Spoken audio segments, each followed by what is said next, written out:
mentioned the 10-8 rounds. I think we all know what you're referencing there. Well, we didn't see you on Saturday, so I guess what were your thoughts on the title fight and how it played out?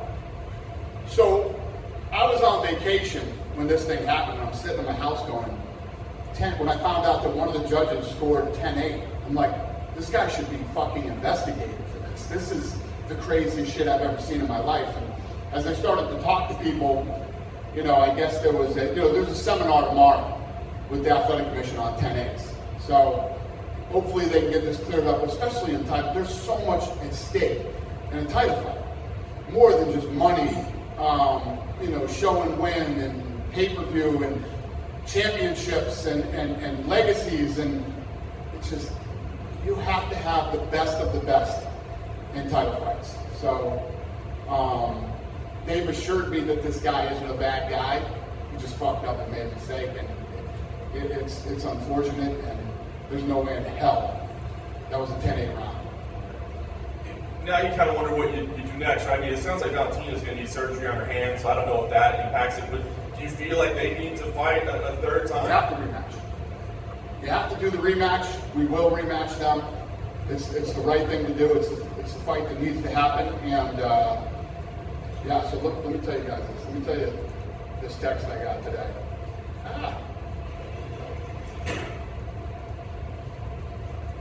All right.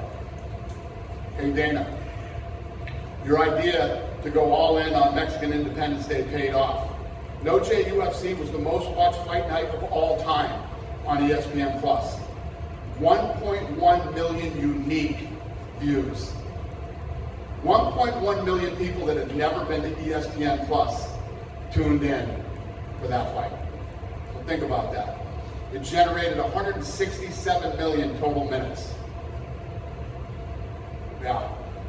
And it did 3x the average viewership, minutes watched on the Spanish feed. Killed it. It was an incredible success. Do you think you'll make that an annual thing? I think we weren't really sure going into it, but it was super. I will get that date every year from now on, yes. Very nice. And you did say this, so you'll match them next. Shevchenko, Grasso will have to fight next, I think. Yes. Great. Last thing I just want to get a follow-up. Have you had a chance to speak to Israel Adesanya yet? We're still kind of waiting to see. I know he's in LA right now, working on some stuff, but no, I haven't talked to him. Are you waiting to hear from him before you decide what to do in middleweight? Listen, he's one of the things, we were talking about this week too, that we always loved about Israel. Israel was willing to fight anybody, anywhere, anytime, loved to turn around quickly and fight again. And when he wants to fight, he'll let us know. So going back to that 10-8, obviously we can't really make an assumption, but what do you think the judge was thinking during that? Do you think it was like, I feel like Alexa won the fight, but I scored it too far to Valentina, so I kind of have to make it up? Did he not see the choke properly? Like, what do you think could have caused him to make that a 10-8? Unfortunately, you'll probably never have the opportunity to have him sitting somewhere like this and ask him that question, because only he knows the answer to that question. Valentina gets dropped in like the second or third round. Remember, that's not a 10-8, but the fifth round is a 10-8. Especially when Valentina was winning the first 3 minutes of the fifth round. It literally makes no sense.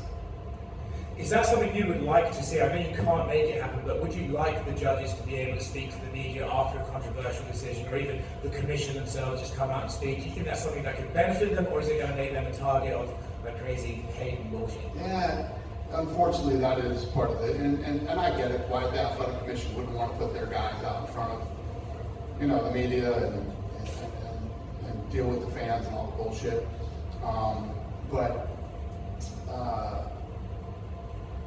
You just don't throw 10-8s around. 10-8s are... Third round tonight was a 10-8. When there is an absolute ass whooping and the fight could be stopped at any moment, and one fighter absolutely dominates from bell to bell, you can score it a 10-8. This whole, what was it, domination, control, and all this other bullshit, guys, this is the biggest crock of shit of all time for a 10-8. A 10-8 is an absolute ass whooping. Period. If the judges aren't going to speak to the media or the fans, do you think they should at least be able to speak to the fighters themselves? So Valentina should be able to go to that judge and be like, explain to me how you gave that 10-8 to Alexa. Do you think you'd like to see that? No, you're not gonna say that. And you have to understand too, I'm not defending anything. These people are human, they make mistakes, but this one's total bullshit. For that to be a 10-8 round, there is no excuse for that. There is no excuse for that 10-8. And what are the odds for Alexa to be, right now we still have a champ, now we realize that it could be like a fight night or another Noche UFC in Mexico City. What are the odds for her to be like defending the belt in Mexico this time? Very good. Very good. So it will depend on when Valentina is going to be. Is what? It will depend on the timing on Valentina's injury to go back. No, I think that Valentina can start striking in under 3 months or 3 months, so we're good.